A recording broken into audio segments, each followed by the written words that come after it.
by whether it is free, fair, and transparent. So if you deny people to witness the counting and the tallying of an election exercise, then that election will not be transparent. And by extension, therefore, it will not pass the test of integrity. So if we want to have an election that is transparent and therefore passes the test of integrity, we have to allow people to witness the counting and the tallying.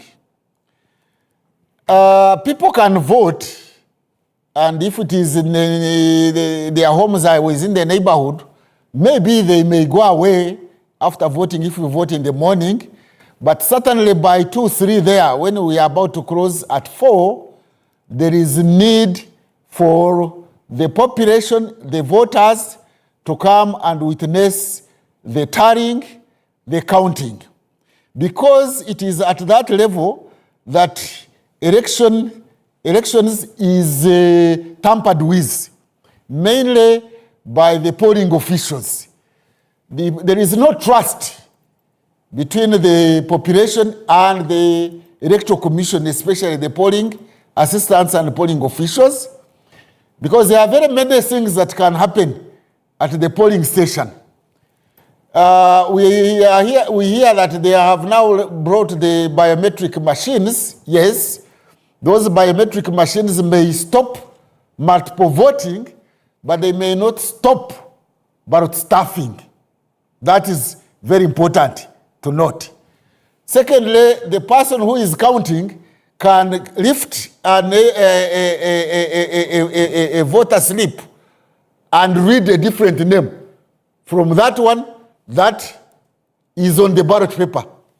3, he can lift, or she can lift the vote with name X and close it. Okay, name Y and cancel it and call it a spoiled vote.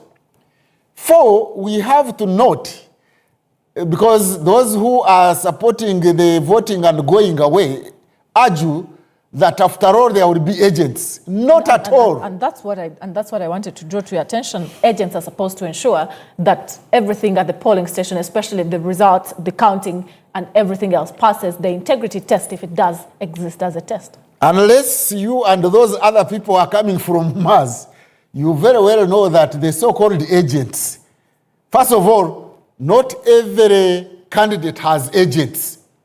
And yet having no agents doesn't mean that you don't have supporters there. You may not have agents in certain polling stations. That is one.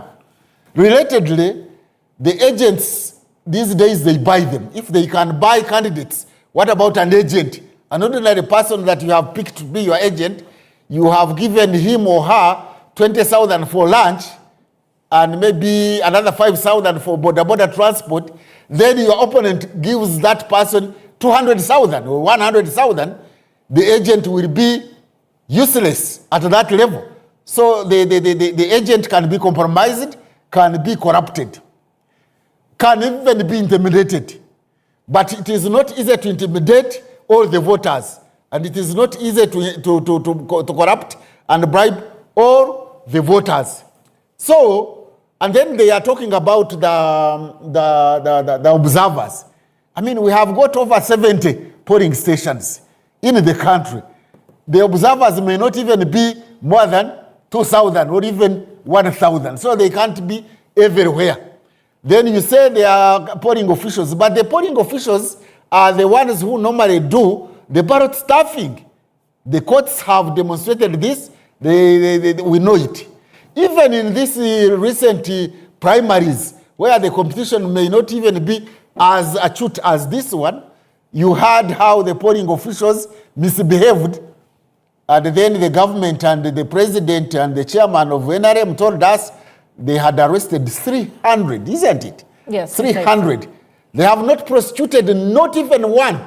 Let anybody challenge me here and say they have even prosecuted, taken one of the 300 to the courts of law. None has been taken there. Therefore, the question of polling officials and agents and observers protecting a vote is totally out. Away from thinking that the presence of people or voters at a polling station matters in any way, the 20 meters that the law provides for them to be present, does it save anything? Does it allow them space to even see or even gag any kind of indiscipline that would be conducted at a polling station? Because these are results. You'll be carrying one paper, count this or count this, without even you knowing whose ballot this could be, because the intention of the Electoral Commission is scan every other ballot with the biometric machines.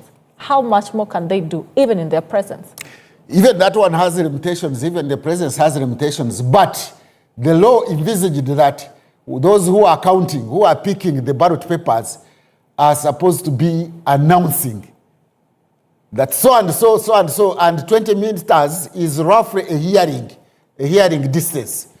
And secondly, at least if we have the agents, I think the agents should be near the person who is picking the ballot papers, and therefore you can easily see that somebody is actually miscounting. The agents can do that. But even if you are a very serious and critical thinker, serious voter, you can tell somebody is fidgeting, that he picks the paper and he first checks who is this and he is looking for whom to announce. Supposedly he has even a pen and he wants to cancel somebody and make it a failed ballot paper. I think somehow it can be a system that can create some kind of transparency, although it is not all that perfect.